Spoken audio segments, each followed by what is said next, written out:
I'm already getting these conversations, so screw the intro, bitches. We got Rufus this week. Let's just get straight fucking into it. Let's do this. Well, damn, we are into it. That's serious. We were having too many good conversations before. Let's jump right into this. But let's start where you guys were talking about that piece. Oh, 433. 433, John Cage. That's How do you like to describe it? what a testament to watching something different every fucking time. Right? I'm Yeah. sorry, do I need to be like No, PG? No, not at all. Word. No. We don't care. all right, fucking right. We have no censorship. It was definitely an interesting music piece because it's very much a conceptual art piece at the same time. Yes. And early on for conceptual art, that didn't really become a big thing till later. Well, I mean, even the 50s, like 49 to 59 during the major bebop era, you know, that whole avant-garde, I mean, Art Tatum, Dizzy Gillespie, Roy Eldridge. I mean, these dudes who would take standard charts. I mean, we were talking about this an hour ago. Take these standard charts and create new songs out of them. That's almost what that piece symbolizes to me. Is because you're not going to hear the same thing from hour to hour, let alone night to night. Because every single audience is different. And you know, I had to put this into a performance aspect, man. I completely get where that was written. Because you could do it at Madison Square Garden, and you're going to have a lot more ambient sound than you are if we do it. The 433 piece? Yeah. Which I guess for people who don't know what that piece actually is, it's 4 minutes and 33 seconds of absolute silence. You can buy the scores for it. Nothing's on them. That's awesome. Repeat sign and a hold and like a mute and then a coda. Yeah. That's pretty much it. It's nothing. And then like the third moment, you just tacit. When I first saw it performed, I was in art school actually, and the lady had a timer. So like when the song was up, there's like beeping, and it's like weird. I don't know. I don't get it. I mean, that's like 4 minutes and 27 seconds and some shit. You know? Boom, boom, boom, and you hear beep. But the other cool thing John Cage I always thought was doing was the what do you call them? The played pianos or what were those? The rolls? Not the rolls, where he would go into the piano and put like pie tins on certain strings and stuff. Weird. So that whenever you hit those notes, it all of a sudden made a really funky noise, along with some of the tone that the string might still resonate with. Right. There's a lot of songs that are done like that. Have you ever listened to or heard of Doctor Who? Like the TV show Doctor Who? Yeah, of course. That sound, that big famous sound, is actually a mistake. It was somebody who was dragging their keys along a piano, and they just happened to make that sound. The conductor came in at that time, was like, let's do that again, but hit record. And 50 years later, that's the sound of the TARDIS when it materializes. Oh, right. Wow. Every single time you see it, you're like, oh. What are those guys called, though, that make the sound effects? Foley artists. Yeah, Foley artists, right? Yeah. But you were also talking about that Switch. Mr. Switch, yeah. Oh, the BBC Proms in 2011, they performed this piece, Concerto for Turntables and Orchestra. And it's very much a play on what John Cage was doing, you know, in his time in the 30s. It's written out very well. And the BBC Proms, I mean, you can go on YouTube and look it up. It's a fantastic performance of a bunch of teenagers. And then Mr. Switch, who is like a 3-time Supremacy champion. I mean, this guy is to turntables what, you know, Slash is to a lead guitar. He's amazing. And another thing about the performance, you see all these kids in like black and white penguin suits. One dude, he's in I think on his laptop it even has his nameplate. This is like your mum rang. And he's wearing a t-shirt and some ripped up jeans, and he's on stage with like a full orchestra and black and white ties, and it's crazy to watch because his hair's sticking out. He's got the Dennis the Menace thing in the back, and he's just. So they really had opening of pop cans mid performance and the coughing and sneezing, everything. This dude clears his throat a couple times, and the conductor starts fumbling pages at one point. I mean, it's very much a part of the song to see the audience's reaction to this stuff. And I mean, we used to pull this shit off as jokes in jazz bands. You know, on a recording session, at the end of the take, you hear the pops, and somebody's like, "Oh yeah, well, fucking do that again," and then we'll take on that. And then 6 months later, the album comes out, and you're like, waiting 5 seconds before the song ends. That's my friend Kyle. Right. Well, yeah, and it definitely goes back to some of John Cage's ideas of the sounds of the world are now changing now that we have all these machines and things. So the sounds that we make music with should also change. And we were talking about that. Yes, we were. Creating symphonies on your laptop versus, having 60, 70 people in a room reading, over a piece of music that you've slaved over, spent time and weeks cutting your fingers on the end of the pages, and you've got, paper cuts and blood and sweat on the piece of paper that you're copying and giving out versus sitting at a laptop and creating an entire symphony, every part, like just by pushing buttons, hitting Control S, and all of a sudden you've got a piece of music that 50 years ago would have taken you almost a year to do, and you did in 8 hours just by touching and clicking buttons, repeating patterns, or hell, making new patterns out of the old ones. That's something with turntablism that just it sucked me in as a young kid, seeing somebody take a simple beat completely at a time, like a house beat, a simple 4 to the floor, boom, boom, boom, boom, and pulling that out and using the crossfader to use the same sample, like 2 records, 2 vinyl records, cutting that back and forth, but going from a straight 4 to the floor, like boom, boom, boom, boom, boom, boom, and it just watching somebody use 2 wax records like a set of drums, I mean, you can see I'm shaking right now just thinking about it. It gets your fingers moving. You're like, fuck, where's the mixer? Where's the faders at? I want to do something. My fingers are getting itchy. That for me, it wasn't like, oh, the DJ scratched it. It was like he just took 5 seconds of a beat and spread that out for 30 seconds, and then we're right back into the song. And there's like 3 of us that knew, like me, him, and somebody else. Right. And everyone else is like, what the hell, just play the fucking song. I'm like, no, don't play the fucking song. Do that Keep again. doing that. Yeah. We need more of that. Like, where'd you come up with that? And you wait all night to go ask the dude one question. Like, I met DJ Clever a couple of years ago, and I was a kid on Christmas, man. I remember watching this guy, like, waiting for the results of the DMC competition back in 2000, and watching this guy get second place, and then the next year he gets second place again, and then you don't hear anything from him. All of a sudden he's coming to your city 12 years later, and you're like, oh my God, I gotta see this guy. Yeah. And you go up and you're like, hey, like fucking retard. Hi, how you doing, man? I DJ too. And you're like, yeah, you got my dumb ass. Sorry. So I got to the point where we even tell people I'm a DJ. I'm like, yeah, dude, I'm a trumpet player. Yeah. I'm just a trumpet player. Like, cool. How do you do that? Wind. Yeah. Air. These 3 fingers. Yeah. It's something else that gets in you. I mean, it's a musical instrument, but it's not the turntables. They're like, well, how do you fit the trumpet over the turntables? I'm like, I would say, because you incorporate that live, yeah, don't you? Well, man, you can only do it so much, like, pre-recorded. Yeah.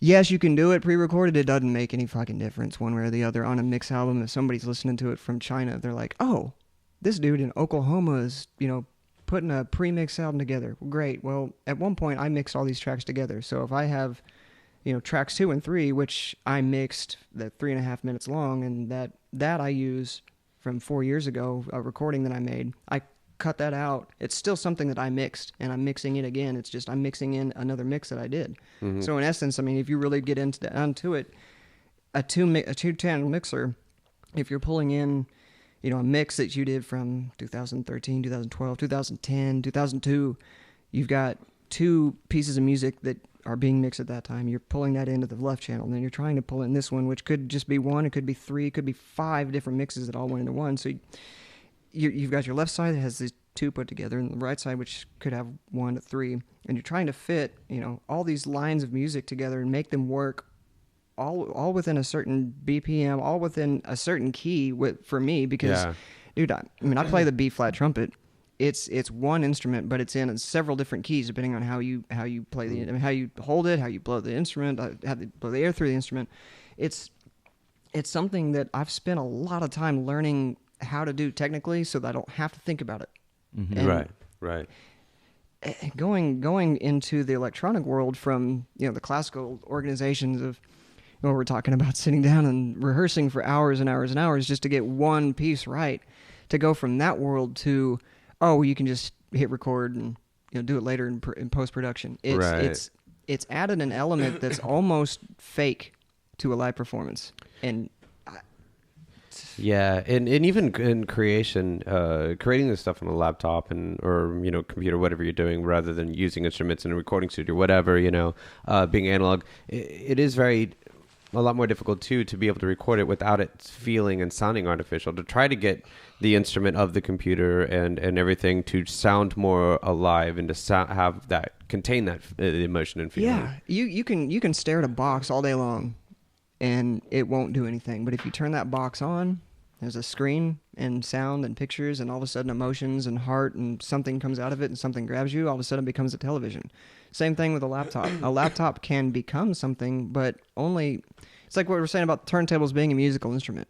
You can only it is only a musical instrument as long as you can see it being a musical instrument and creating music with it as a musical instrument. You could use a turntable as a drum if you really needed to. Right. Or it depends on how you play it. You had a interesting perspective on where you see turntablism coming from, not the general DJ Kool Herc idea that most people seem to go with, but you like to say it comes from a lot further back. Oh yeah, dude. Well, jazz in itself and turntablism to me, in my humble opinion, is jazz. It's jazz on turntables. It's all the wrong notes, but in the right order, man. That's what jazz is. Jazz is playing all the blue notes, but in the red order. And when I look at turntables, I mean, I really love listening to vinyl, like listening to wax records. It's something about the way it was recorded, 15 people all in one smoky ass room at 2 a.m, production engineers, cigarettes and coffee everywhere. And they're like, we just got to get one more take, 7 people crowded around one microphone. You can hear that in a recording from the 50s. You can hear, Dizzy telling Charlie Parker, like 54 or 55 before he died, here's this Grafton sax, we just bought this for you. Long story short, Dizzy Gillespie and Charlie Parker and a lot of the bebop guys used to. Charlie Parker had a heroin problem, so he would pawn his horn before a show, and then get the money, get heroin, get into Vance on the paycheck, and then go get his horn back. Well, one night that horn got pawned, and Dizzy Gillespie had to go find a saxophone for him before a show, and so they bought him a plastic child's Grafton saxophone, and they handed it to him in like a brown paper bag. This is a story I grew up hearing. Now that saxophone is on display in the Kansas City Jazz Museum, the American Jazz Museum. It is on display. It is what he recorded like some of the most influential saxophone charts in history on that horn. A child's... It's made of plastic? Yeah. Yeah. So does it have a completely different tone? Not when he played it. Not when he Not Really? when he I was going to played say it. it would have to, Yeah. but... You would think it would. Just like... And, in my world, back to the trumpets, there are digital trumpets that you can get with a box, a big box that looks like a CD player from like the early 1990s. Big fucking box. And it will program, just like a Moog synthesizer, every sound that you want. You can play in this digital trumpet. You can make it sound like a bass guitar or a drum set or a flute or bassoon or whatever. You're not talking about an Iwi though. No, completely it's a whole different. different thing. It's a Sounds Morrison totally digital different. trumpet, and they're really cool. They're like $5,000-$6,000 a piece, and they look like a piece of plastic that's just been cut out, and it's got like 10 octaves. 10 octaves. Now, keep in mind, most people have trouble playing 3. Right. I've got about 5, and that's on a good week. Wow. So having 10 octaves, you've got an entire range of instruments that you've never been able to play. And if you're really good at what you do, if you can play your instrument really well, then a digital processor is going to just add stuff to it. It's not going to make a bad player good, but it's going to make a good player better. Yeah. I say that only so far because you're still doing that digital. You're not getting the full-on live performance. But you get that. I mean, back to the performance art of it, you get into, or at least I do, you get into these habits of finding these grooves in the set, like, 3 songs in, I'm going to be at this BPM, or I should have already dropped these samples like 5 minutes in, or like I have an idea of what I'm going to do every time I sit down to play. But back to the pre-recorded stuff. I mean, I say pre-recorded.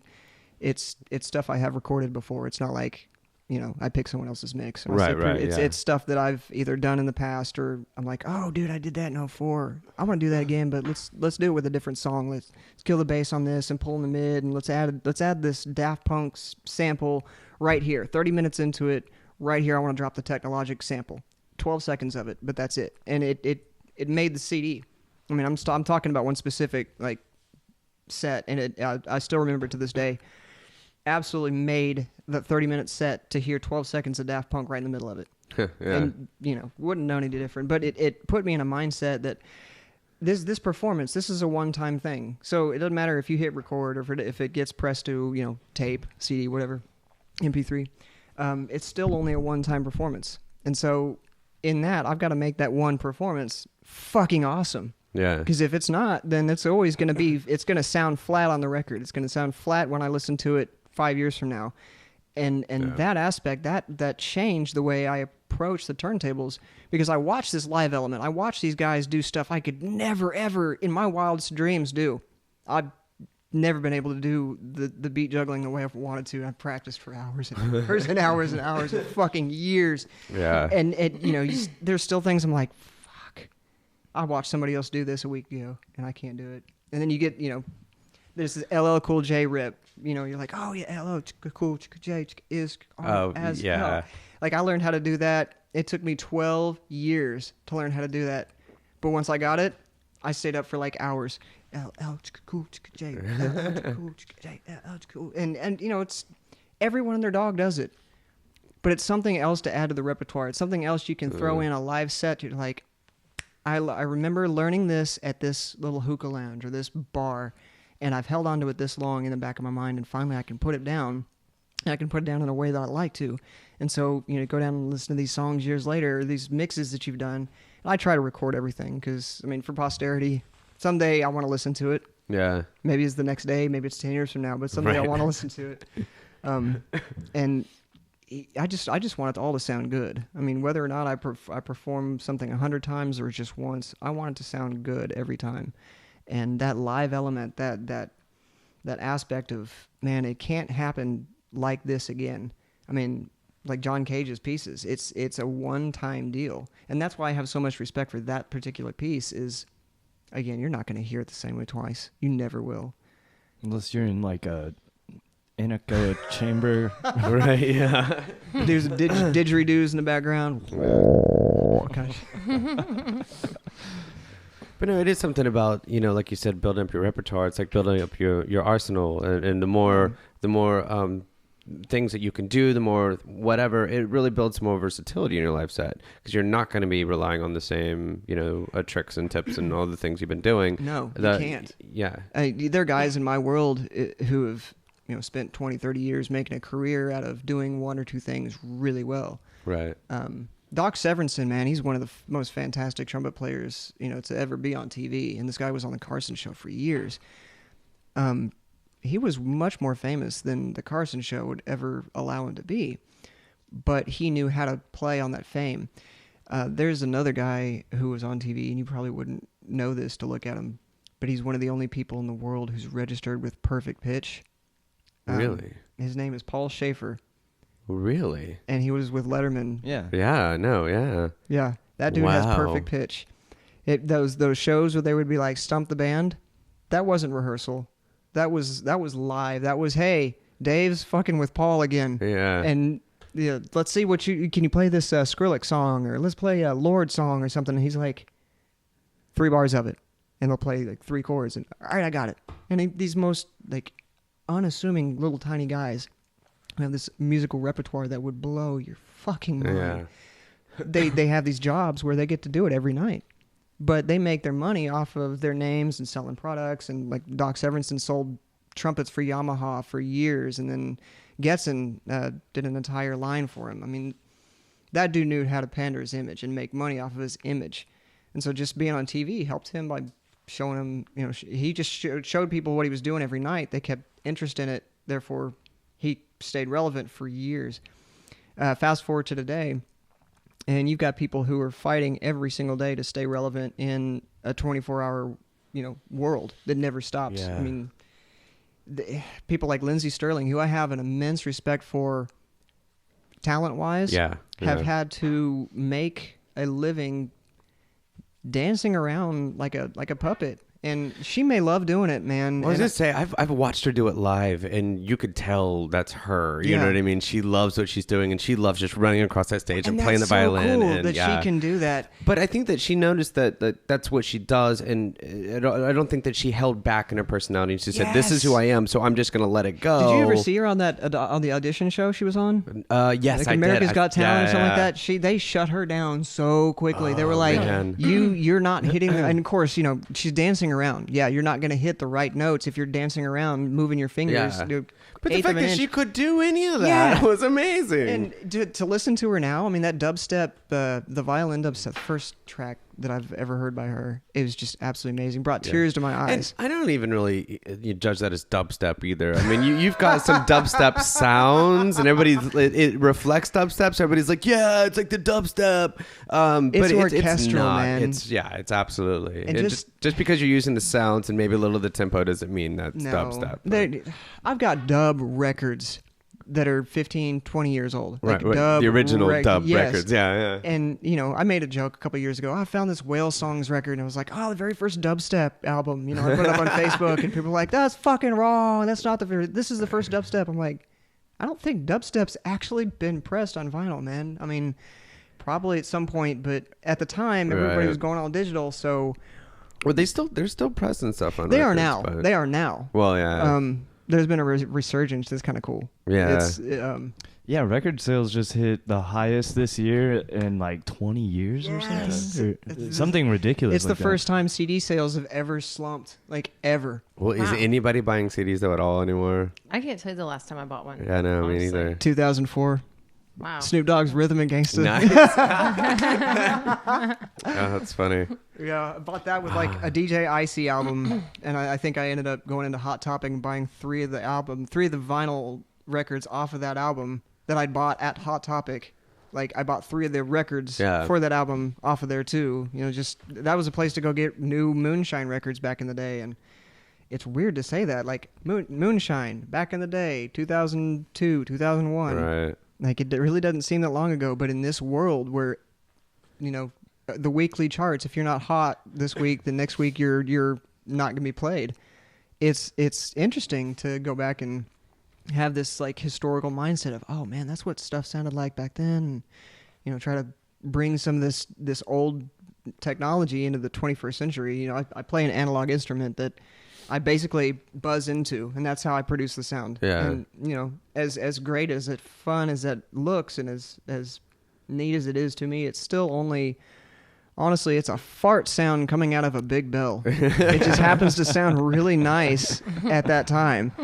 That's an interesting way of putting it. Man, it really is. I've spent 23 years crafting this instrument to play a certain way, and been playing the same instrument, the same one for 15. Like I got it in 99, and like I've had several other instruments since then, but I keep coming back to this one Ben's trumpet, and I don't even know how I got it.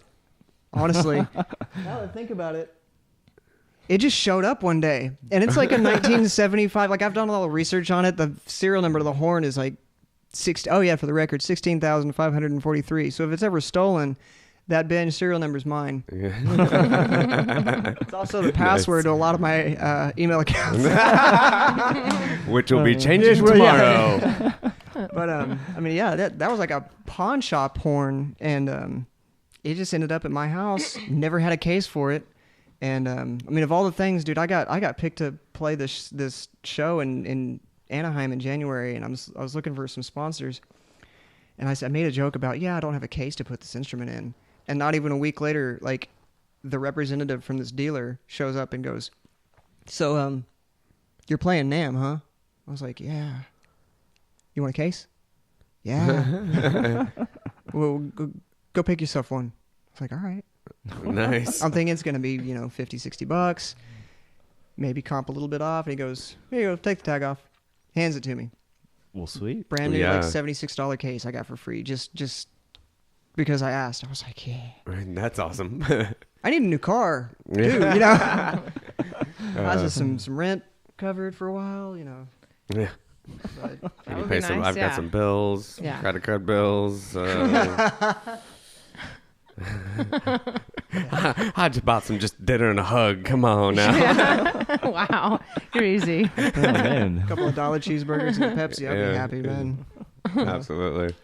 Well, speaking of instruments and whatnot, let's get into the electronic side of it and talking about your transition from playing all vinyls and then stepping into now what you're using controllers and stuff like that. I was one of those dickheads, and I apologize to anybody who I ever said that vinyl is the only thing to play, because it took playing a show in Kansas City in front of thousands of people that I said, you know what, if this thing fucks up on me, I'm gonna throw it away. I'm talking about the controller. I was like, I'm gonna play Dance Festopia. I'm gonna do it on this thing, and if it rocks out, then I'll get rid of my turntables. I mean, I'm at the point, I've been doing this a long time, and I don't pretend to be better or worse than anybody. I just enjoy doing it, man. It's something that, it's just like playing the drums. You do it long enough, and you just become attuned to it, man. Yeah. I like mixing music. I like making music. I like hearing music. It's a driving fucking passion, man. Absolutely. So anyway, I do this performance, and it performs well. I mean, better. It outperformed every expectation I had. I never had one computer freeze, one issue where I thought it was going to have a hardware, software, whatever it was. It was seamless. It was perfect. Everything turned out wonderful. And I came home, and the next weekend I sold my turntables. I mean, they're gone the next weekend. And I'm the dude who's got a 45 adapter on his shoulder. Like, it'll be here forever. Yeah. And do you still wish you would have kept the turntables just to play on for yourself? No? No, I still have a set. Oh, okay. But honestly, man, I've gone through 6 or 7 sets in the last 12 years. Yeah. And that last set, like, I went from a Vestax PDX 2000, a set of them, brother-sister pair, to this. And this is a Vestax, the fuck is that? VCI 300 Mark II. Okay. Same company, which, I mean, I got shit for buying those tables. Oh, they're not 1200s. I'm like, yeah, they're not 1200s. I can play on 1200s. I can't play on these. Like, that was my mentality. Oh, nice. I can't play on these, so I'm going to go buy these and learn how to play on these. Did you ever watch Dragon Ball Z? No. Okay. No, Yeah, really. all right. Well, all right. Just real quick side note, man. Okay, There's this go ahead. dude, Goku, who... Silly show. Amazing show, but it takes 45 minutes to get to, 5 minutes worth of action. And it was like this Sounds dude... like why I didn't watch it. Yeah, for real. This dude Goku, like, it just... You couldn't beat him. You could kill him. They'd go back and get him from the dead. I mean, it was just one of these dudes that you fight him, he gets stronger. It's just something like that. He overcomes every obstacle set in front of him, and I'm like, I want to be that guy. So I started doing things that I couldn't do, just to see if I couldn't fucking do them. When one of those things was learn how to mix on a controller. And it came from CDJs, dude. I bought CD decks back in like 2008 because I was a hip-hop DJ at a hip-hop club at the time, and I was like, oh, I need fucking CDJs so I can just burn all this shit. I'll just go buy something online and burn it that night and play it at the club because I'm not going to spend all my money buying fucking Lil Wayne albums on vinyl. 10 years later, I'm like, man, I wish I had bought Go DJ on vinyl. Yeah. Like, that's the one track, and I can't fucking find it. And anyway, I take all these records that I've spent years listening to, and I'm like, oh, burn all these onto CDs. Start playing with the CD players. Well, the CD players got me to a point where I could read time signatures without having to actually get to the beat of the songs. I knew, CD number 14, track 12 is going to be like, I don't know, Deadmau5, Ghost and stuff. But it's this particular remix that I like because it's in the key of E flat, and I can play trumpet in that very easily. And so I started playing that quite a bit.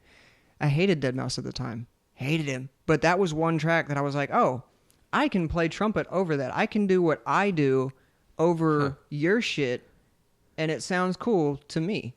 And apparently it sounded cool to a couple other people. And then, fast forward, I mean, it's been 6 years now that I've been playing the trumpet with the turntables.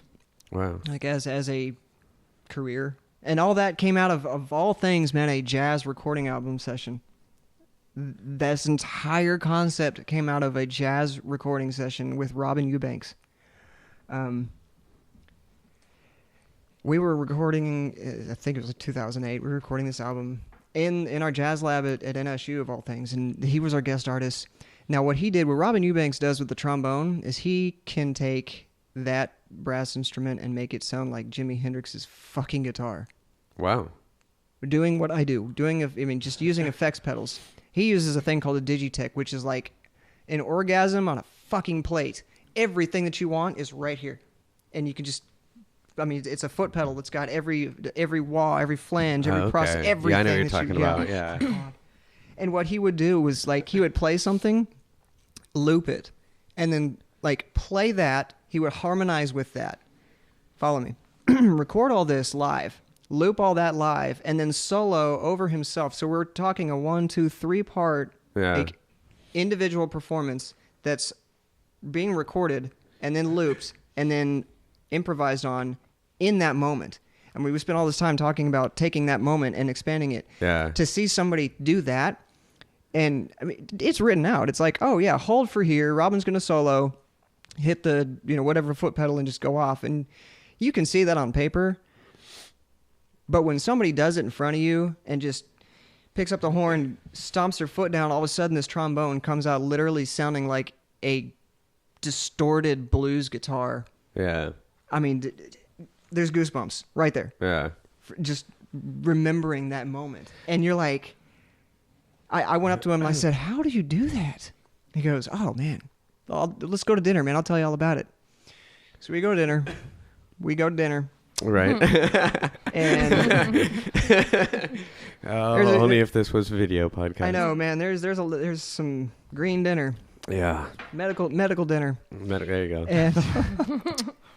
And he comes over to my house, man. I'm in college at the time, and I'm like, oh my God, this big jazz star is coming over to my house. He walks in, he sees turntables. I'm over there, I'm like, tell me everything that you can about the jazz world. And he's going, tell me everything that you can about those turntables. Fast forward to like 2014, every time I go out and play, I get that question all the time. Well, so tell me something about the trumpet. I'm like, tell me something about the turntables. Like, all of a sudden, I'm on a smaller level. I feel like him. Like, I want to know what they're doing, and they want to know what I'm doing. I got to open for a guy I'd never heard of at the time. Had no idea who this person was, right? His name is Skrillex. Sunny, yeah. Opened in like 2011. I'm like, oh yeah, fucking whatever. Kansas City, you'd open up for this dude. Turn around the corner. I've got my horn in my hand. And he goes, what's that? I'm like, it's a trumpet.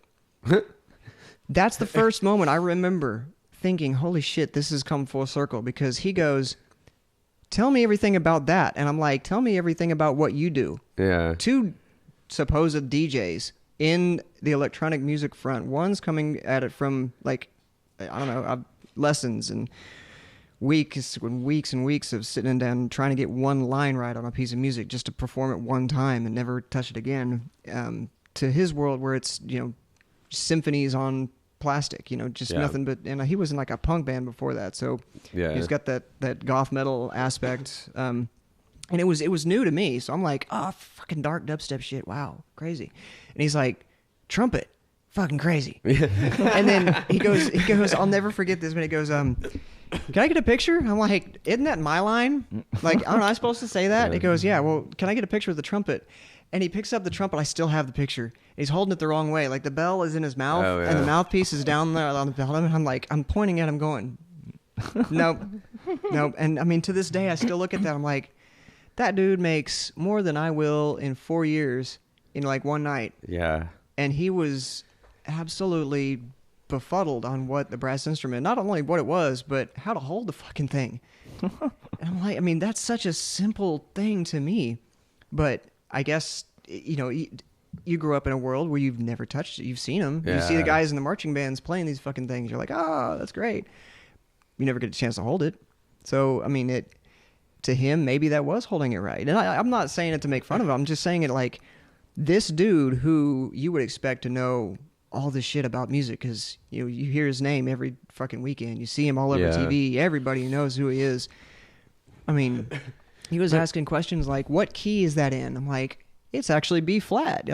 We've got E flats and D and C trumpets and things, but like this is a B flat. And he's like, well, do you have a B trumpet? I'm like, I don't, but there are them. And I'm at the same time, I'm like, I want to talk to you about this song that you did. What the fuck was that? Scary Monsters and Nice Sprites. Like I learned it that morning, knowing that I was going to play that show with him that night. And he was like, oh, dude, you know how to play Scary Monsters on the trumpet? Play it. And I played it for him. He goes, when did you learn that? Oh, this morning. I was like, really? Like, fuck you. You know? I was like, yeah, well, I mean, it's not anything different. I mean, I performed the way I used to practice when I was a kid. 2 CDs, 2 pre-recorded music. The shit that's somebody else took the time back in 1985 to create this synth pattern so I can use it 25 years later and make a new song out of it and then go and play trumpet over it. So, I mean, it just, for me, to see that person who's so big in their genre not know, I was just like, oh, full fucking circle. Because I mean, a couple of years before that, I was in the same spot. Like, oh, I want to learn to do what you do with the electronics, but I want to add it to something that's already electronic with an analog instrument. I mean, you say it like that, people go, what the fuck are you talking about? You say, man, I'm going to play trumpet over the turntable. Somebody goes, oh. Right. Yeah. Yeah, chill. Well, the other night we were chilling over at some friend's house, and I was playing a bunch of house music from my phone, but there was a guitar. And so I picked up the guitar. I was making sure to play it in a way that it sounded like part of the music. And people would come in and like, are you actually playing? Yep. I'm like, yeah, let me stop. See, it's gone. And here it is. Everyone was confused. They're like, are you really playing? Like, Melanie kept telling me to play out loud. And I was like, I am playing out loud. Like, I forgot about that. That's me over here. Where were we? we were at Brent's house. But I was saying play it out loud. yeah, I was playing out loud the whole damn time. It blew my mind, as you can see. Well, instances like Doesn't that, though, take you much. want to play something that's not overpowering, but that complements the music. Right. So if you're Yeah. playing something complementary, it's going to seem like it's there, that it was supposed to be there. Yes, and if that's you do it correctly. That's the entire approach that I take to it. That's jazz. What you just said to me is jazz. Taking something that's not supposed to be there and putting it there and saying, you know what, Right. fucking deal with it. And then you go, yeah, I like that. That's Yeah. sex with no lube, man. That's like, hey, I'm coming in. All fucking natural, raw. Here we go, Get baby. prepared. It's crazy. But I've had that happen where like I'll finish playing, and I try not to play over every single song because even in the best weeks, dude, I can't play for more than 2 or 3 hours solid, like consistently. Oh man, Because my hands hurt so bad that night. Yeah. Yes. 'Cause it's like I was mostly just gripping forever and like muting out the strings so I wouldn't get that acoustic guitar twang. Yeah. So it sounded like Squeal it felt the tone needed to match the tones in the songs and like Yes, and if you get a you just, half like- step off, oh my Yeah. god, dude. Imagine that, and you've got 6 strings to choose from. oh yeah. Imagine only having one note. I can't. And dude, I added like, an just- effect or an echo to it no matter what. But even if that note is echoed 100 times, if it's wrong, that's fucking wrong 100 Right. times. If that's supposed to be a D and it's a C sharp, Yeah. that's gonna hurt. That's a dissonant chord that's just crunchy and not cool. yeah. I mean, it's happened where I'll be playing and I'll finish on a note. I'm going, fuck, why'd I do that? And all of a sudden I'm 16 or 17 years old again. And I'm like in front of, 100 people trying to play this song, from like high school jazz band. And I can't get this one note. And it's that one note that sticks with me. It's not the 15 Oh, before yeah. it or the 55 after it. It's that one like F sharp that I missed that one time that pisses me off every time I see that chart. Well, do you also play with like sets of knobs for all of what effects you're running through? So it's like, say you do hit a wrong note and you can tweak a knob to make it into something It's that all, works. It's No? all. Well, I could. I mean, I use a delay pedal, so to Okay. speak. I mean, it was given to me by a friend. It was kind of crazy how it happened. And before that, I had just been playing live into a mic and trying to add an effect later, add like an echo through the mixer, and it just didn't seem to happen the way I wanted it to. None of the mixes, I mean, for 5 years, man, I used the same Behringer mixer, DJX 700, about like 4 of them over the years, because they're consistent, man. I love that mixer. In fact, I still got it, like the first one I bought.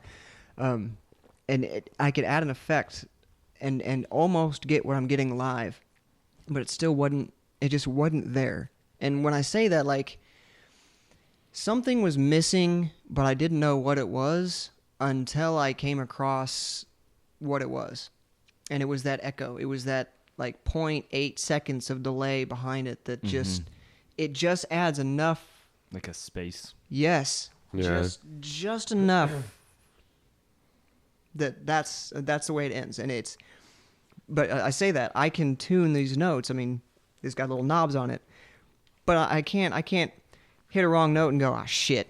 Hold on, let me tune that real quick. You know, 'cause that moment's gone. The second I hit that note, it's already, by the time it comes out of the horn, so yeah, it's already history.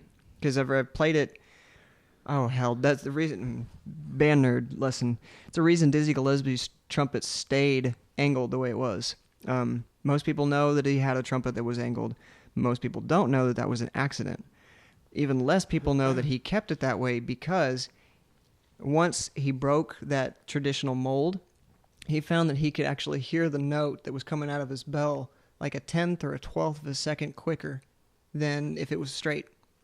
And Gotcha. He got that idea of, oh, well, I want to hear this quicker than they do. So if I do get a wrong note, I can change it.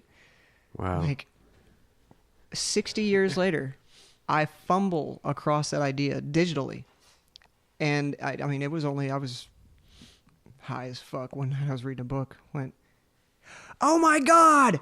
Like it just clicked. I went, oh my God! I'm doing this, and he was doing the same shit back in like 1956, and it's 2014. Holy shit! Like it just completely blew my mind. And you know, I'm going, wow. So I bent my horn up. Not kidding. I broke the brace on my horn. I could go out and get it out of the car. It's still got a piece of duct tape over where the brace was. I've never told that story until today. I broke off the brace at like 4 o'clock in the morning to get a specific sound out of my horn, and it didn't sound the way I wanted it to, so I ended up bending the bell back into its formation, which it's still in to this day, and putting a piece of duct tape over it, black and white checkered duct tape, which is still on there. Wow. And, you know, people say, oh, well, how'd you break the brace? I'm like, it broke, you know, I wanted a different sound.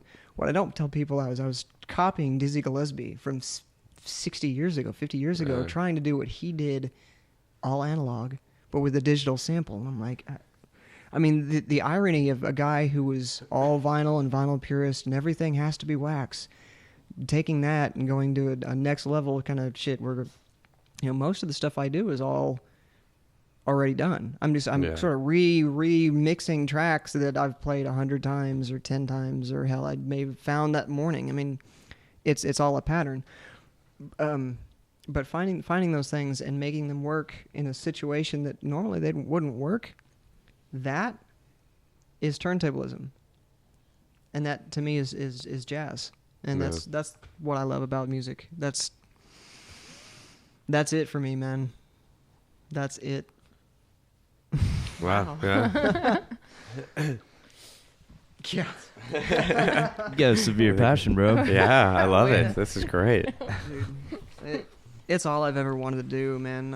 I mean, I work for a company that sold me my first horn 23 years ago. It's kind of weird to say that. I mean, I work with the people who I used to go in and buy stuff from. Yeah. And now being on the other side of it going, you know, this 12-year-old kid comes in asking for a different mouthpiece. I remember being that 12-year-old kid and having a dick on the other end going, yeah, man, fucking you can get that mouthpiece, you can get this mouthpiece. It doesn't make a difference. It's all in the player. And I'm like, no, it's not. Like, as a teenager knowing this dude is wrong. I'm not talking about anybody I work with today. I have one specific person in mind. It was a different company. I haven't been there since. We talked about them earlier. Gotcha. Yeah, haven't been there since. But yeah, I remember thinking, man, you're kind of a dick. And this dude was a trumpet player. And I knew he was a trumpet player. And he knew that I knew he was a trumpet player. And so years later, I'm like, I'm not going to be that guy. That's so awesome. when somebody comes in. Like, I love when parents come in and they have the most ridiculous questions. Like, I need reeds for my kid's trombone. Let that sink in, because I've heard that enough times to not even be funny anymore.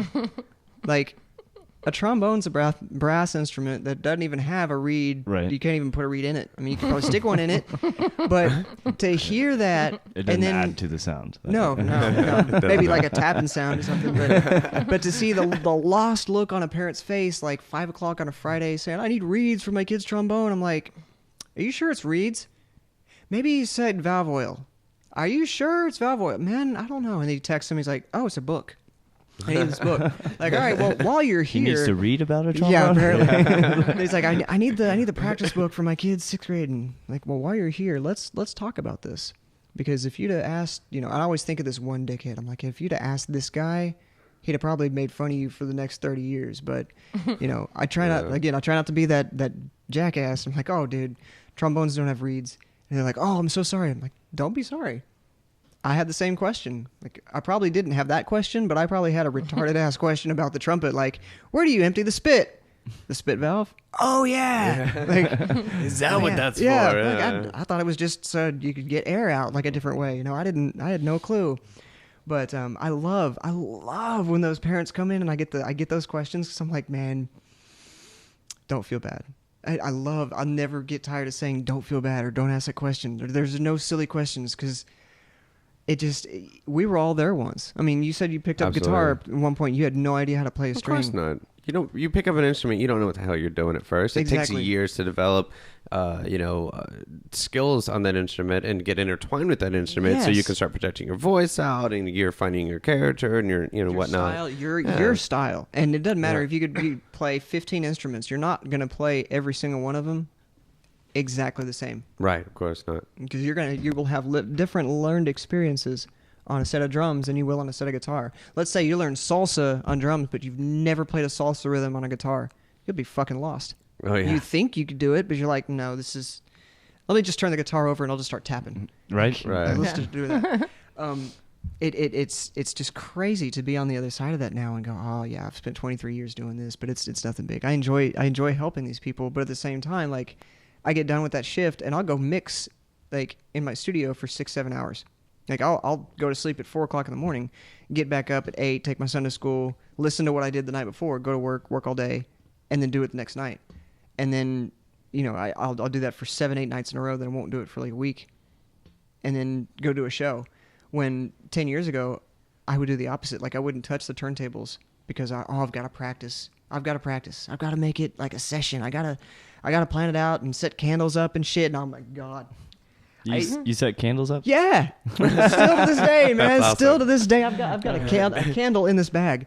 It's just something about it, dude. The guys that I used to like learn how to mix from always had candles burning, and I don't think it was anything different than they were trying to hide the smell of the weed that was going on, like burning potpourri candles and chameleon shit. And I just got so used to seeing that level of light that's what I became comfortable with. Nice. So like this time of night, right now, I could turn off all these lights, turn on like one bulb, and burn a candle, and I'd be good. I wouldn't even be looking at the laptop. I'd be mixing music all night long. Well, it sounds like kind of what you're also maybe not consciously doing there, but you're eliminating some of your senses, so more awareness goes to your ears. You're eliminating how much you can see so you can hear better. Yep. That's a good point, have too. Have you ever heard like when somebody gets in a bad wreck and they have one of their senses taken away from them, yeah, the other one sort of develop a little bit better? Yeah. Man, I've always thought that about every single one of your senses. Like, if you can not smell for a little bit, then you could probably touch a little bit better or get a little bit more eyesight. And being one of these type of people who grew up, it's weird to say, but I have this ability to like block out the nasal passage. Like, got to help changing diapers for years, man, because I could like not breathe through my nose for hours and not even think about it. Like, I haven't been talking with my nose through most of the night. Could you tell? I wasn't paying attention. Yeah, I really wasn't. Yeah. Most of this is just like I close this off. I talk with my mouth, and I got so used to doing that heck, I go into bathrooms nowadays. I don't smell anything. Like, I joke around all the time about how changing diapers was not a horrendous thing for me because I wouldn't smell anything.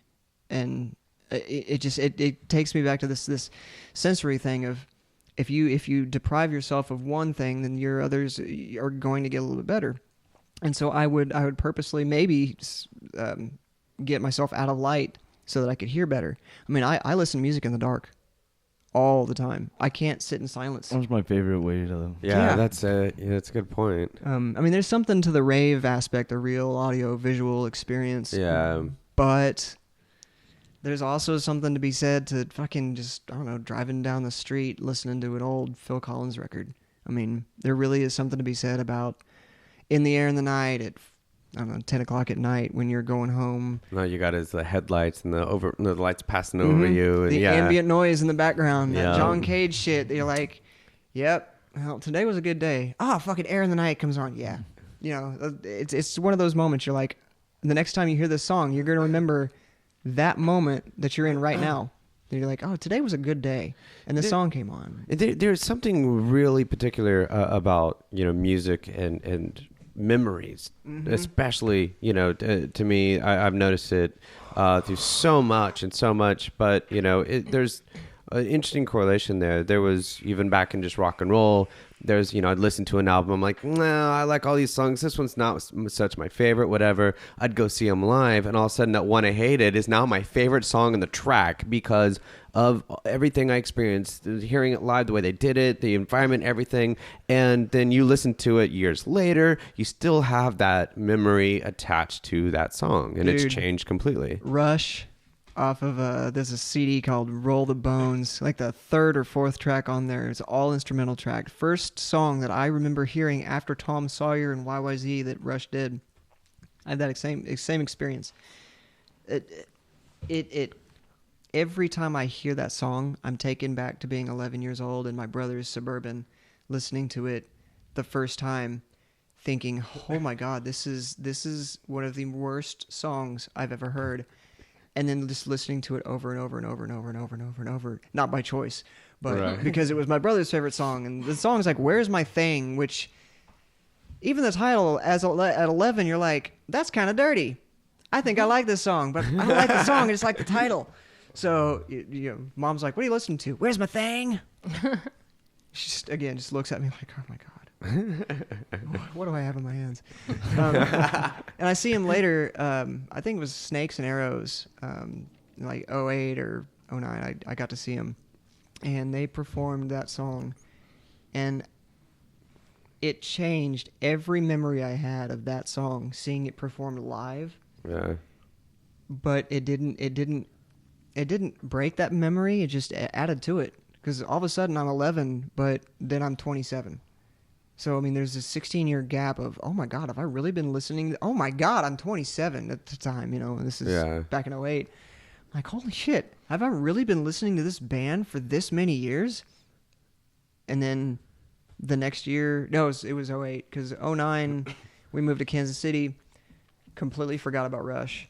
And the next summer, July of 2010, I won tickets to the Time Machine tour in Kansas City. Is that the one where they had the washing machines on stage and people coming out and get stuff out of vending machines? And Yep. And the second act of that, oh my God, dude. They bring out these huge TV screens, and it's all three. It's like Getty and Alex and Neil, and they're in fat suits. And they're talking about their life, and there's like baby characters, little kids dressed up as Alex Lifeson. Basically, the band members of Rush. They show them as old people, and they show them as kids. And that's like right before the first beat of Tom Sawyer. And then they play the entire album in its entirety, like song after song, just like Moving Pictures was from 1980 or 1981. Huh. Exactly, note for note. And, we've been talking this whole time about not recreating a performance.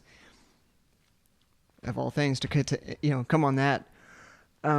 Watching them perform these songs that up until that time I had only heard on either vinyl or really shitty CD copies, except for that one track. That one track was brand new. Like hearing Tom Sawyer live. it's a different energy. Yeah. The things that went through my mind, like, oh my God, how is Getty able to sing like that at this age? Like, I couldn't even do that at my age. And he's in his 60s or so, just singing these partials that I'm like, oh my God, how are you doing this? And then at the same time playing a guitar. And then, Neil's over here, one of the best drummers in the world as far as I'm concerned. Right.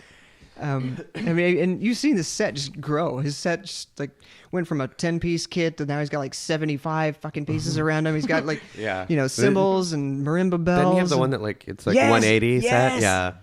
And that's cooler than Tommy Lee's, spin set that he used to do back in the day. That was cool, but when you can fucking turn 180 degrees and still keep a beat going, I mean, that's turntablism, man. And that's taking a beat out of time, but that's literally taking it out of time live, like dun dun dun dun dun dun dun dun dun dun. I mean, just adding this shit live, and then you kind of watch him going.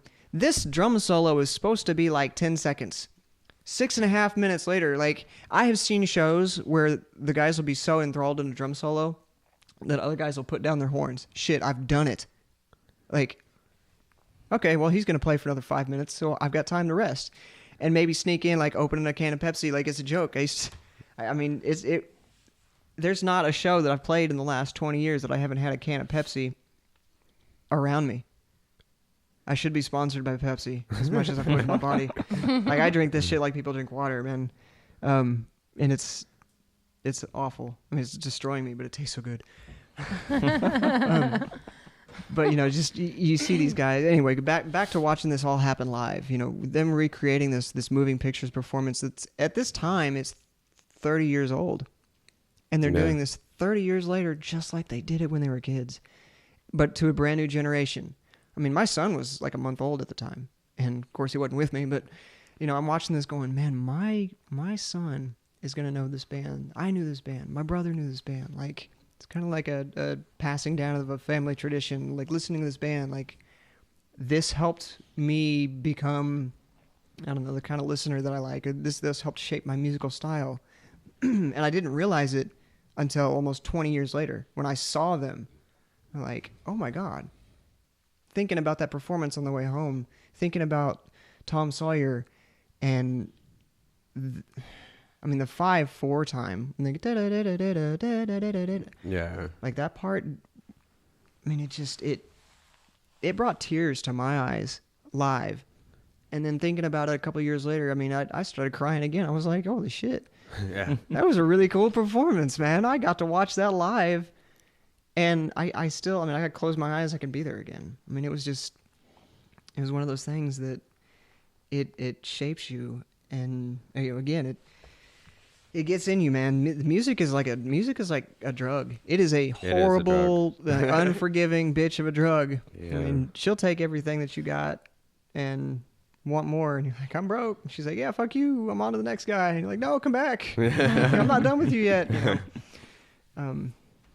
It's just, it gets in you, man. It's a passion. And it's, again, back to all that live stuff, man. All fucking good ideas happen by accident, but all good ideas, eventually all ideas happen by accident, but all good ideas get turned into, ideas by doing that accident over and over and over, repeating that mistake, turning those blue notes into red notes, man. I mean, I keep saying a lot of the same things, but that's the life that I've lived. I mean, that's these buses that they stick you on and go, all right, you're going here tonight, you're going to go play this, and then tomorrow you're going to go to Tahlequah, and then next week you're going to Shakota, and then you're going to go to Kansas City and Texas, and I mean, it's been a cool ride, and it's not over, but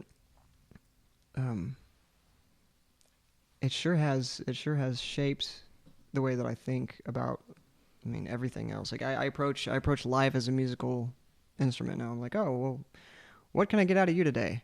Like, what can I practice to get out of you? And wow, well, and that brings me back to a point I wanted to make earlier, but we just went so far past it. I was like, well, but we're coming back around, so it's great. What I was going to talk about, just your. This ought to be good, Justin. In audio, it's gonna suck. Sorry, don't get too excited. I'm not. Gonna let you down. No, we were talking about. I don't know. Move that microphone stand. Get that. Sorry, yeah, we need that. All right, settling in. Don't let me down. just know your outlook on buying instruments that you couldn't play just so to force yourself, and I was going to say how that it's really such a good mentality to have in life in general, is force yourself to do things you don't like to do or you don't want to do, because you overcome so much. And I think a lot of what hold people back is their fear of failure, their fear of wanting to do anything, and they don't. Yeah, but I mean, I have one of the worst cases of like social anxiety, like actual fucking panic attacks. Well, I mean, you're tied to the chair right now. I mean, we understand that. So I'm just kidding. Yeah. Got you locked in. Yeah. You're not going anywhere. No. And it's weird that I have this thing called panic attacks or anxiety, and for years I didn't know that I had that. I thought it was called stage fright. And I mean, shit, I'm 33, and I just finally got diagnosed last month with social anxieties. They call it this. They're like, oh yeah, take this pill 8 times a day. I'm like, oh, that's crazy. Really? Because even when I wanted to, I couldn't take 8 of those. Right. Like, you're supposed to take 8 of these pills a day to keep you fully functional. And I start taking them, I go, oh my God, I can fucking concentrate on shit. I can get shit done. Like, I'm writing music again. I haven't written music in years. But I start writing out charts again, and I start looking at this piece of paper going, why am I doing this? So I sit it down and I'm like, because it fucking can. It fucking can. I start looking on the laptop, and it's just not as fun. I'm like, okay, I've got the same sounds that are right here in front of me. Tap, tap, tap, tap. Do-do-do-do-do. That's it. I look it on the paper. F-D-E. I'm like, oh, shit. Cool. I think I like it this way better. Like, it sounds better live. So I'm going to add the trumpet on this part. But I would have only come to that conclusion had I had both of these in front of me. If I'd have looked at this in all digital, I never would have thought, oh man, you should play a D right there. Yeah. That D is going to sound cool. And then follow with, a little bit of a tremolo on something, tremolo to an E flat or something. Maybe that fits. Like, oh, well, that E flat doesn't fit. I mean, that's back to that missing a note live. I mean, if you ever hear me change notes very quickly, it's usually not on purpose. It's probably because I landed on a note up high somewhere, and I'm like, oh, fuck. Change notes. All right, back to that. Everything's cool now. Let's go off and fucking start scratching, whatever. All those accidents, you can practice and practice and practice, but all these accidents that I do, when I do them live, that's the reason I like doing what I do, is I could pre-record this, and I could, do Steve Aoki and, pre-produce all my shit and probably get immensely famous, but that's not why I got into this in the first place. Right. There's not one reason aside from making live music out of something that's not live, out of doing something that I shouldn't be able to do, that I get a kick out of. I mean, I'm one of those people, you tell me I can't do something, I'm going to find a way to do it. Whether or not it's always a smart thing to do. Yeah. It's one of those, it's like oh, you said I can't do this? Well, I bet I can. Like, you said I can't quit smoking? Well, all right, I'll quit smoking, and I'll start vaping, and then I'll start saving money, and then I'll start fucking doing all this stuff. And then here's a year later, and I tried to quit for 20 years, and it's almost been a full year that I haven't had a cigarette. And I'm like, oh yeah, I did that because someone said you couldn't. Like, I had to wait 20 years for somebody to say, I bet you can't quit, for me to go, I bet I can. Yeah. I bet I can, motherfucker. Like, I wish you'd have said that when I was 13. Fuck these Camels paying $9 a pack. Fuck that shit. Yeah. I don't know if it's this attitude that I've had. It's just, I get a kick out of doing things that I'm not supposed to do. And I think that's that jazz mentality of changing stuff around, making something new, making something that's yours. The imitate, innovate, and improve. The 3 I's of jazz. I mean, those 3 I's right there have made my career possible. And I have so many people to thank for the little jobs that I get on the side because I can do this. It's nice to be able to provide money for my family doing something that I enjoy. Yeah. And, they say if you do something you love, you'll never work a day in your life. And, man, I really don't feel like I work. This isn't work to me. I mean, the minute that this becomes work, I set it down. I'm like, oh, you just became a laptop again. You're not my digital You're symphony. not an instrument. Yeah. Like, whatever this is, it's just not, it's just a box with zeros and ones right now. Now, tomorrow, it might be my best friend and, like, lover, because, you know, it's doing what I want it to do. But then a week or so later, I'm like, you fucking bitch, stop being slow, or stop, you know, like, we were trying to get that mix earlier. And I was like, what's going on? Like, I can't download it onto this USB drive. And you're like, it's not here. It's here, but it's not here. And I'm like, I just, what? But it took 15 minutes to get that mix over onto a USB to give to you. I'm like, can I just Bluetooth this? Just send this to your phone. Let's just stream this shit. It's, I don't know, man. It's just, again, something about doing what you're not supposed to be doing. Maybe it's that, like, fourth grade mentality of, aha, I'm getting away with something. Like, that's just the way I think about life. Like, what can I get away with on stage? What can I do on stage and make somebody laugh? It's not about, like, I want to be famous and fucking superstar. Like, I don't care about that. All of that is so I can sell stickers and so I can make money, so I can provide a life for my son. And I mean, it's nice to go out and, I can go to Sonic on the way home tonight. Yeah, I've got, you know, an extra $50 in my pocket. That's great. If I go to Sonic tonight, tomorrow, you know, 3 nights in a row, then all of a sudden I'm not going to have $50 in my pocket anymore. Yeah. I will have some good memories, and hell, I might, you know, meet somebody, or it's that idea of, oh man, that moment, that one moment that happens because you went to that one spot, that one time, and you had that cheeseburger and that song was playing. I mean, I'm a big guy of moments, and moments make us who we are. And back to this anxiety thing, man, I've always been very careful on stage to not show how fucking nervous I am. And now it's almost like I have to think back and be nervous, because I just completely escape and leave reality when I start mixing. And again, 3 or 4 tracks in, I'm not in my own body. I don't know where I go, but I go somewhere else. Like, dissociate and just focus on the music, and and all of a sudden, you might be a color, or you might be a highway, or you might be, I don't know, you might be on a highway, or you might be in a car. You know, whatever it is, you're not in that moment. You're not living. I heard a kid say, "Oh, I'm not living life in real time." I went, the fuck you mean real time? Like, I looked at this kid and went, what's real time? And he goes, right now. I'm like, well, that just happened, so it's not real time anymore. That's the past. Real time is happening right now, which just happened again. And I mean, I must have been really high. Catch up. I'm like, yeah. But you're not understanding, man. You know. It was just one of the. It goes up to 11. You know, it's just. He just doesn't get it. And I'm like, dude, you're not going to get what I'm saying, and I'm not going to stop explaining the way I'm explaining, but right the fuck on, you know, and it just ends, and all of a sudden, and all this stuff happens.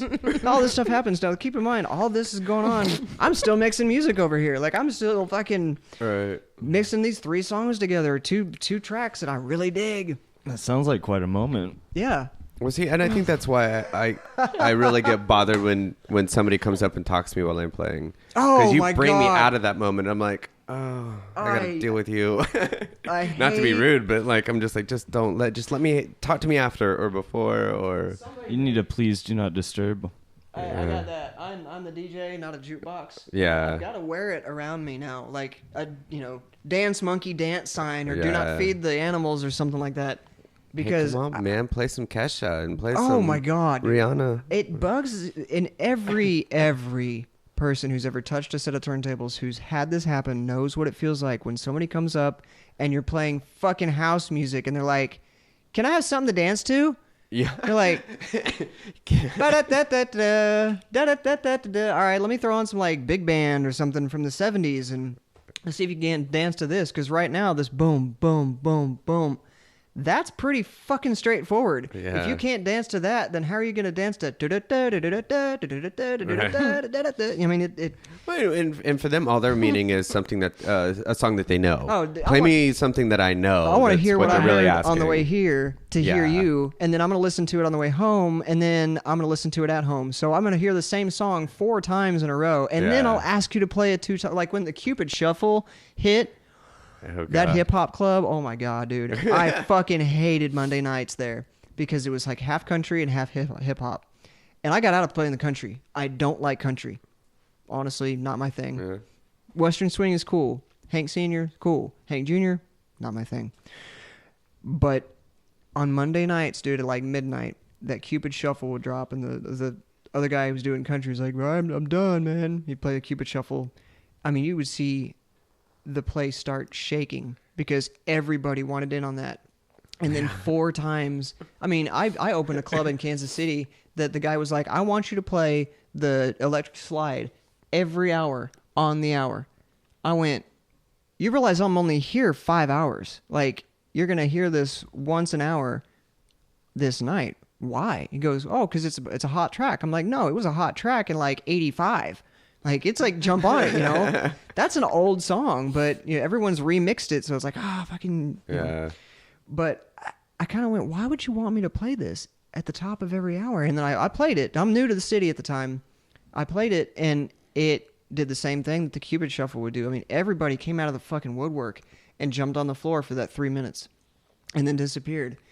And then at the top of every hour, Electric Slide came on. It was just like watching cockroaches leave. You turn on the lights and they just vanish, and then they come back out, and then they vanish, they come back out. I'm like, holy shit, this is not cool.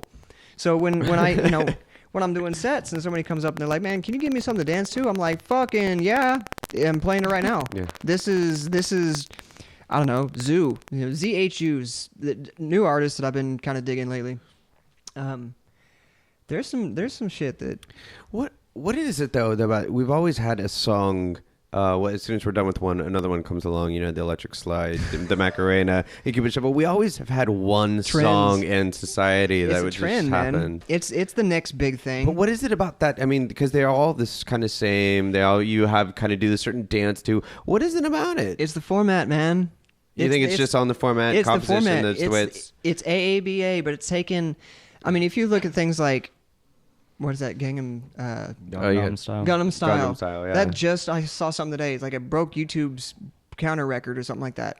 Mm-hmm. I remember that being one of the first videos that was like, oh, went viral. And hearing about this video and then watching it because I heard about it.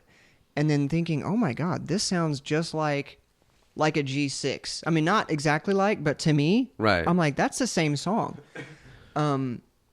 Big Pimpin', Forgot About Dre, Alice DJ's, oh my God. Oh, the big track. Oh, I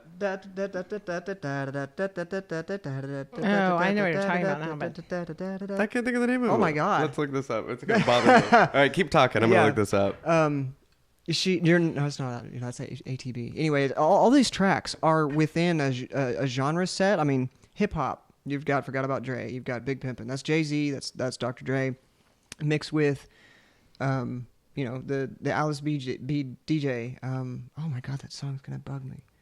But that and that going into like a track off of Paul's Boutique. I'm trying to think of Eggman, which is right around. Better Off Alone. Yep, Better Off Alone. Da, da, da, da, da, da. Dude, I heard a DJ do that. Actually, I mean, I'm going to say it. DJ P is one of my favorite DJs of all time.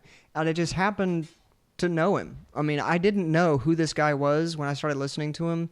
That, let alone was he from Tulsa, but that we lived like a couple miles from each other. And like I had grown up watching him. I just didn't know that it was him. Yeah. So he does this mix where he mixes these tracks that I'd known didn't fit together, but I heard him do those exactly in order, and I'm like, holy shit. Over the da da da da da da da da da, you hear, y'all know me, still the same OG, but I've been low key, and I'm like, oh my God. how did you come to do that? Or what made you think about that? And he goes, just a live set, man. This is something I did one time. I'm like, oh my God. I said that yesterday. Like, oh my God, somebody asked me that same question. I said it to them. Like, how did I become you? Because I'm listening to you and I've always wanted to be like you. But, a decade and a half later, I've become this person that I never thought I would be, only because I kept doing things that weren't possible, man. And it's just one of those things that, again, I love to do things that I'm not supposed to do. And jazz and turntables, they allow me to do that. Now I say turntables, I mean, I use a controller now. And it's funny that they've come out with this thing called controllerism. Dude, this is all music. It's music. Whether or not it's you add an ism to it or musical skill, musical ability, it's all style based. I mean, I could be the greatest performer in the world classically. You put me on one of these things and I'll technically do it well, but if you've got no soul, if you've got no life experience, it's going to sound flat. Same thing with the trumpet, man. If you don't really practice, people are going to know. And it shows, man. I've done sets where like I'll get halfway through it, I'm like, man, I should have been able to hit that B. Like, start kind of rubbing your lips. You're like, man, why is this so raw? Oh, well, it's because I spent 5 hours trying to hit that one note last night, and all of a sudden I can't play today, and this is why. So, things like that go to changing your mentality of how you play and how you practice. And I mean, it's true to God that I don't practice before a show anymore. I'll have about 10 or 11 ideas of what I want to do in an hour, but unless I'm doing like a New Year's Eve or a Christmas set or some holiday party, dude, I really don't plan out what I do. And I get that.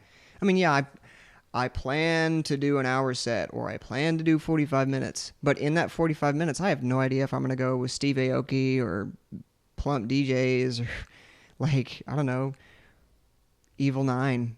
I mean, there's some shit that like I just found a Blaster Jacks vinyl the other day. I'm like, wow. That's the one time I kind of went, man, I should go get my turntables.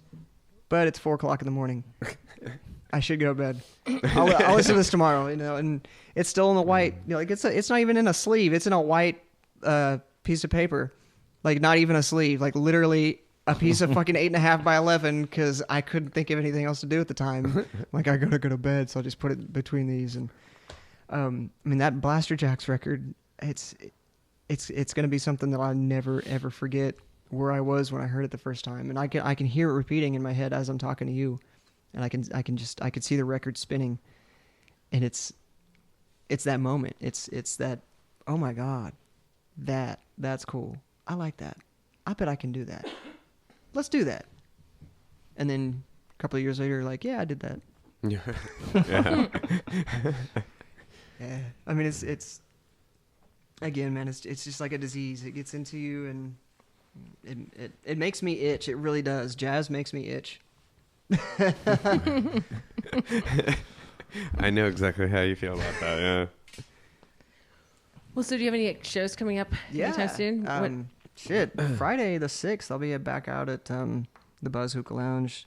December 13th, I was hired out to do a Christmas party for the Other Side Club, which I haven't been there in like 8 years.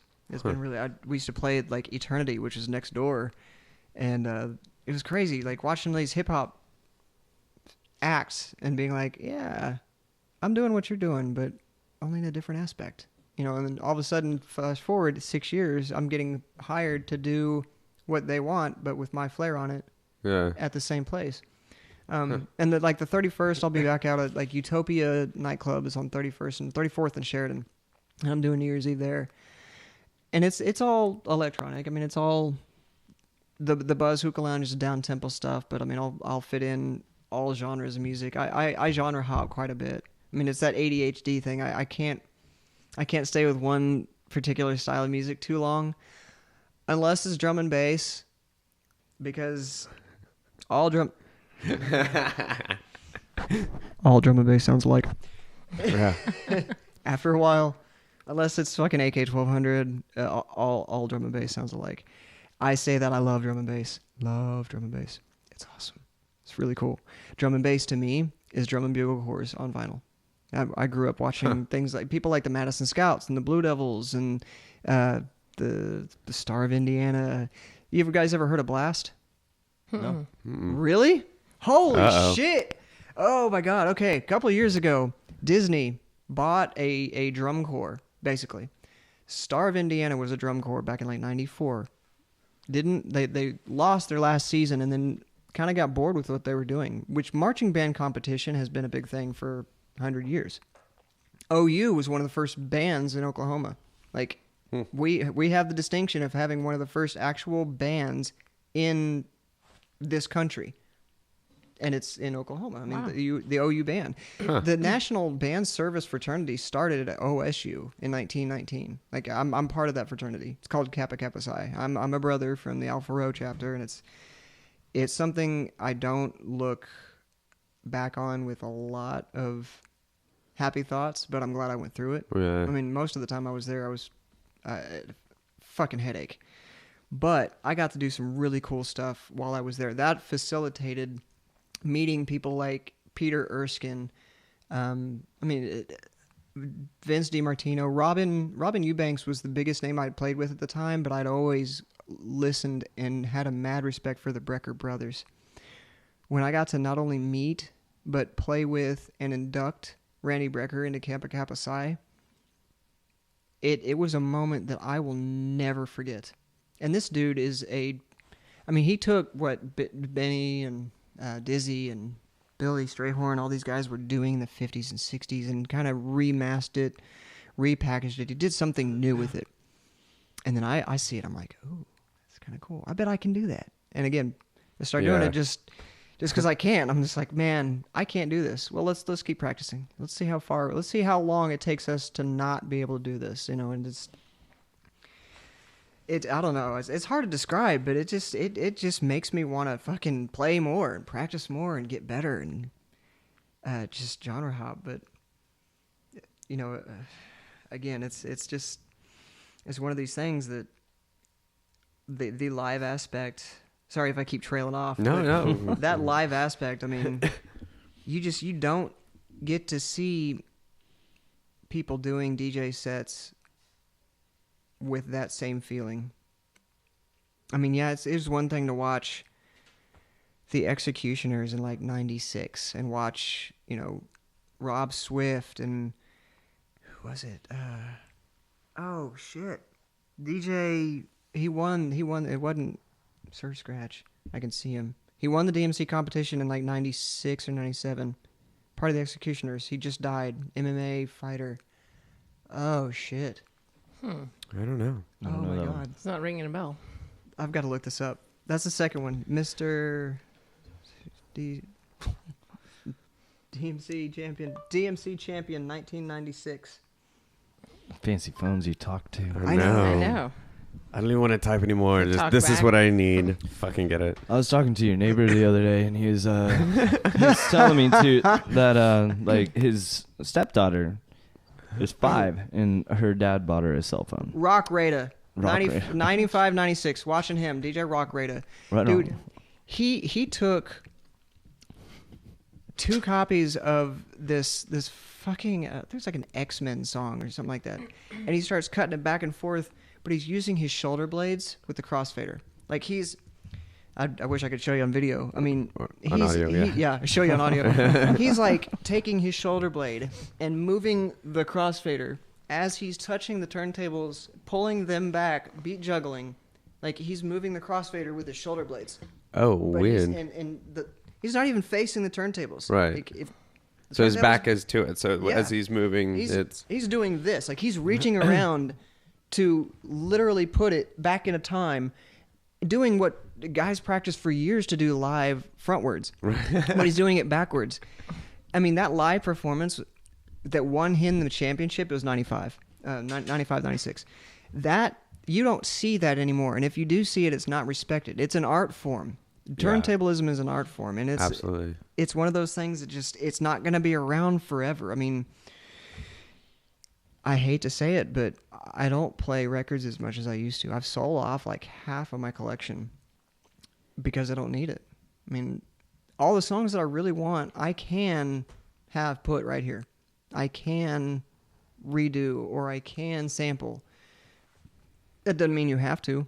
I mean, right, yeah. But it means that I've got that option. And you know, It's not as heavy. No. Yeah. No. But you watch the performances from this year, and like Mr. Switch won. 10 years ago, he would have still won. Like, and this is the one exception. DJ Switch is one of the few exceptions in the DMC competition, in my opinion, that still does actual turntablism. The last couple of years, I've been really let down. I mean, I'll be flat honest. From like 2005 to 2009, I don't feel like there was a bit of creative influence in the DMC competitions. Now, only now, have we allowed things like Rain to come in and sponsor the event. So it's no longer just the DMC actually stands for Disco Mix Club. Like it's not from Run DMC, and I thought that for a long time. It started off as a mixing competition, and it wasn't until 85 or 86. It was 86. The DJ Cheese like introduced scratching, and that's what won him the battle, was scratching. Right. All of a sudden, it's the new thing. It's the Cupid Shuffle of the moment. Oh my God, he can scratch! Wow, fucking, let's go look at that. And then it became from scratching to beat juggling to transforming to all of a sudden producing. And I remember sitting around on the desk talking to a guy saying, "Man, producing is going to be the next thing." No, it's not. No, it's not. And I mean, it wasn't 6 months later that people like Steve Aoki and David Guetta started hitting the big time. And you're like, man, you don't mix. Like, you don't mix. You'll maybe mix at home, but what you do live isn't live. Like, that's fake to me. Even though I say pre-recorded tracks, I don't do anything pre-recorded. Like preset stuff. I don't preset anything. Right. I will take bits and pieces of old sets, but that's only in that moment. That's like, oh, that's going to fit right here, and I'm in this moment to make that fit. So, I mean, it's still live. And not all arena DJs are pre-recorded. There's some that are actually out there still, playing live and stuff. That's I fucking try to mess up a note every set I do. Just one. Now, if it's more than that, oops. But I try to mess up one. If nothing else, then to show somebody, oh, that motherfucker's doing this shit live. Yeah. Because you can do it perfect, and you'll always remember that one perfect show, and you'll spend the rest of your life trying to get that one perfect show. But why spend so much time trying to do that when you can have 100 different moments and 100 different memories and 100 different ways you play this one song? And that might become a staple, a stable song in your set. Like Children of the 80s by DJ Infinity is one of my favorite songs on record. I haven't played it since I went all digital. But if I ever do an all vinyl set, guaranteed that song is going to be there. I've been playing it for like 13 years. It's one of my first records. And I'll never get rid of it. It's warped all to hell. It's, probably pop and crack the whole time. But I'll still be like, yeah, woo! DJ Infinity. But, I mean, yeah, the turntable aspect, that's all well and good. But people aren't going to 10, 15, 20,000 people seat arenas to watch somebody dance around turntables. They're wanting to go see the full-on, like, Tomorrow World aspect and big TVs. The big visual effects. And even I want that. Like, I'm not that interesting to watch because really all I'm doing is pressing buttons and mixing shit and playing a trumpet. But if you put it like a that sounds pretty interesting. I really actually want to watch that. I but know. Yeah, I would never. Downplay it. Continue. That's fine. Go ahead.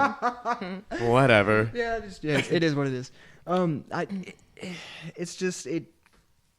I could spend the rest of my life wanting to do that and never having the ability to do more than just press some buttons and play a trumpet. But if you put a screen behind me that's got fucking colors, or my favorite thing to watch when I was a young kid going to raves was the acid bowls. Like people would take those bowls and the old LCD projectors from like school, the old overhead projectors. They'd take these bowls and like have water in them and put oil. And I remember seeing this at like 6th in Peoria or 3rd in Peoria. It's an old furniture warehouse factory they used to do this shit at. And they would have these guys doing these crazy visuals with analog instruments. I'm like, man, I grew up with that next to me in a classroom. I never thought to do this. That's crazy. That's weird. I just saw that at like 4th and just off of Peoria a couple months back. Really? Yeah. People are still doing it. It's wait, did you say 4th and Peoria? Yeah. Was it an old fucking like warehouse? Well, it was at a show over at Hillman's Garage. Oh, okay. What's on the street? No, never mind. We can talk about it later, man. Yeah. I'm like, man, I'm starting to get some flashbacks. But no, I mean, I used to go and watch these visuals and be like, man, I don't understand why you would need this back then. Right. And now it's almost like it has to be a part of that experience because the kids don't know. I mean, it's like me trying to tell somebody, oh, you have to listen to vinyl. You've got to listen to this song on vinyl because you will only hear this one element this way. And I mean, it's a complete hypocrisy to the way I am now Well, but even coming on the other different side of the coin of that, as you know, I like to play devil's advocate, but and the story that they know all too well, but when I got into doing electronic music, I was so used to being a frontman for a band. I was used to being right there with the audience. I could grab them. I could interact with them. Dude. And so when I started doing electronic music instead, it was just weird. I was very separated and I was missing a performance value. I'm used to jumping on the stage. And so that is when I was like, okay, where's my performance value? And that's when I started getting lights. And I've got all this whole light setup that I never take out anymore because it's a pain in the ass. Yes. But it's worth it. It is worth it. Every once in a while, I'll do it for a special show because it is worth it. But to me, that's where the lights came from because lights and electronic music do go hand in hand. It is a visual, audible thing. It totally is.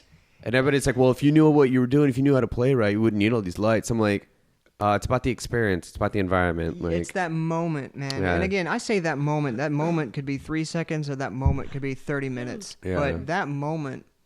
I think she's having a moment. Yeah. I was, sorry. I actually kicked your microphone stand, too, at the same time. Sorry. I thought it was the sound effects. Yeah. But yeah, it's making moments, making the most out of your set time or I've got 45 minutes at this venue to do what I do and do what I do well. And I mean, yeah, 100 other people are going to play these tracks, but only I'm going to do it this way. And only I'm going to add this. I mean, people say, scratching is like the salt on French fries. That to me is my trumpet. Like trumpet is scratching. It's another element that I add. And too much scratching or too much trumpet, it's like too much salt on the French fries. It's gonna taste gross, and you're not gonna want to go back. You're not gonna want to taste that. You're not gonna want to put your hand in there again. But just the right amount of salt, just the right amount of scratching, just the right amount of trumpet makes something that's already really cool just that much. It makes it go to 11. Yeah. All right. Well, where can people find your stuff online? Websites? JRufus.com. JAYRUFUS.com. Of course, Facebook.com/RufusDJ. ReverbNation.com/JRufus. JAY Rufus. And I mean, that name, I love that name, Rufus. That's like a 78, 79-year-old name to my family. And that's the reason I chose it. And I get asked all the time, like, why'd you go this way? Because most of the people I've known have changed their identities at one point in time.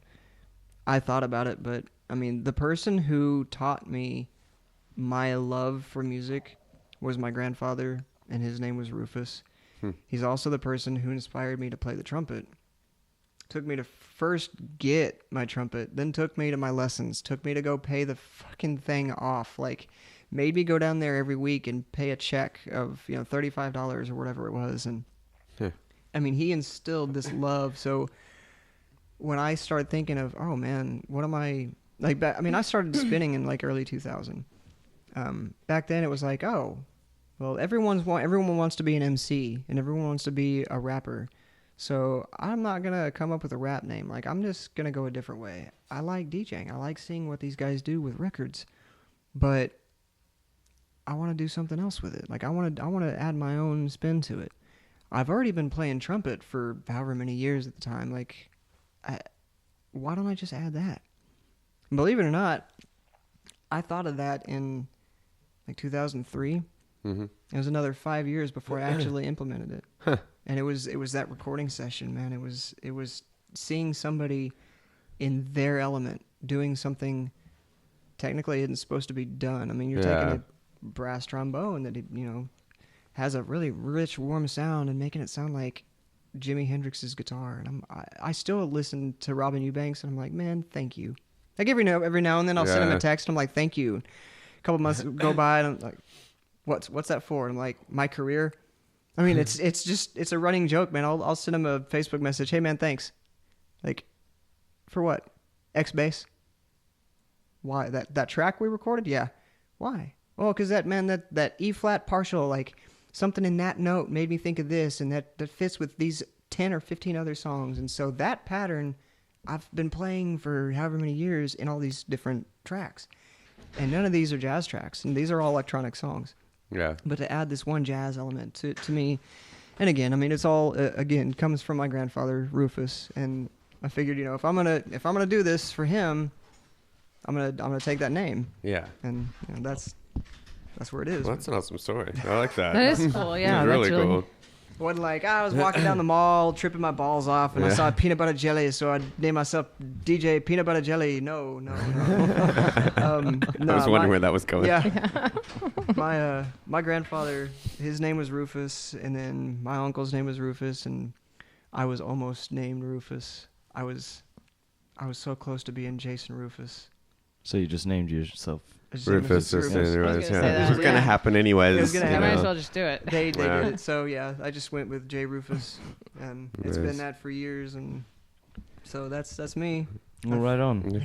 Well, now you see why I wanted to skip everything and just jump straight into this one. We had a lot Yeah. to talk about for Yeah. sure. I was really just Very wanting to get in interesting. these conversations. We've Yeah. been talking since like 6:30. Yeah, you and I have. Yeah. That's awesome. Well, you want to? Yeah, let's wrap this up. And we'll link all your stuff, all your online stuff so everybody can find you more and whatnot. We'll talk about, we'll list your shows and everything too.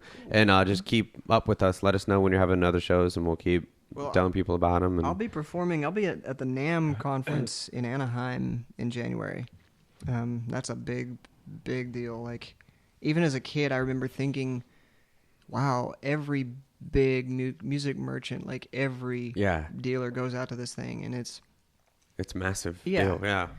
And I got an email, a month ago. There was like, congratulations, we've picked you to play the venue stage at NAMM 2015. I'm like, what? Like, we really dig your DJing and trumpet. I'm like, can we just, like, the first time in my life I went, forget the DJ. Let me just fucking play trumpet. Like, let me just do that. I've wanted 23 years, almost 24 years. I've been wanting to just do this. Like, wait a second. Did you just say I get the DJ at NAMM? Like, all this happened in one moment. Yeah, like, and it's all these thoughts like, crawling holy through your shit. head. Like, I get to go to California. I'm going to California. Oh my God. Like, That's awesome. it's That's just very exciting. yeah. And I feel like a kid on Christmas. Like, I really never expected it to happen. And it's made, I don't know, man. It's made life a little bit easier to get through Yeah. here lately. Yeah. It really has. But yeah, hopefully we'll see what happens, man. I'd like to not come back. Yeah. Right. Just stay, yeah. I don't know if it's stay in LA. I mean, I really, at this point, I don't know what's going to happen, but I've got to do something. I've been doing this stuff over half my life. I've been playing music longer than I've been alive, or over half my life. So I mean, I was about to say he's been playing music longer than I've been alive. Wait. oh, dude. Whoa. I said that to a girl the other night. She requested a song, same fucking thing. Hey, can you play something I can dance to? I was like, this is ATB. You can dance to this. This is 9 p.m. till I come. Trust me, you can dance to this. Yeah. And she was like, oh, well, how long you been DJing? I went, how old are you? I'm 18. I've been playing music longer than you've been alive. Yep. Like, and I felt bad saying that, but I was like, No, it's if all you're right. going to say anything else to me, I've devoted over half of my life to this. Like, what have you been doing for 18 years? I can tell you what I've been doing for 18 years. She wasn't dancing. She wasn't dancing. Definitely not. Especially not to Alice. I mean, oh my God. Yeah. To ATB, dude. I was like, I mean, 9 p.m. till I come. Everybody knows it. Da, da, da, da, da, da, da, da. Yeah. Dude, I mean, I was like, I just want to turn the computer around and be like, okay, you can pick the next 5 songs. I'm going to go outside and just fucking defrag. I don't know. Defrag. Deal with you in my own way. Yeah. Yeah. Well, All right, thanks well- for coming out, Yeah. man. Thanks for having me. Yeah, this was great. This has been really informative Yeah. and very interesting, breaking down music Hasn't- life yeah, and yeah. everything else, man. This has been great. I'm gonna listen to this and be like, God, what's wrong with that guy? Like, he's got ADHD so bad I can barely listen to him talk. No, But he this has keeps been great. he keeps hammering on these really neat ideas. I just wish he'd finish one. That's life and that's music. It is, man. That's fucking improv, dude. That's jazz. Yeah. That's jazz. That's music. And music is life, man. Let's end on that. And on that, Sounds music good. is life.